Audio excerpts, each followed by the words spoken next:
history in this planet. Yes, Mr. Yun Chair. ang gusto nilang mangyari. Doon sila sa impyerno at doon tayo magkita. Well, Stop it.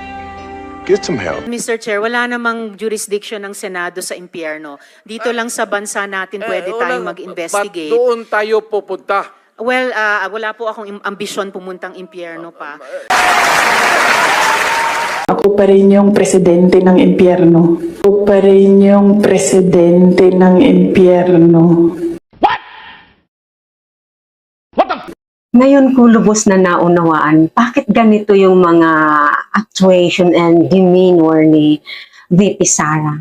Kaya pala hindi siya naniniwala sa Diyos. Siya ay isang antichrist at ang sabi pa nga niya sa isang interview sa kanya o sa isang press con niya, sabi niya, they can drag me to hell pero pagdating niya doon, siya pa rin daw ang reyna o presidente ng impyerno. Parang Diyos lang yan. Naniniwala ka sa Diyos. Ako, hindi.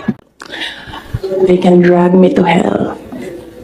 Pagdating nila dun, ako pa rin yung presidente ng impyerno. Ako pa rin yung presidente ng impyerno.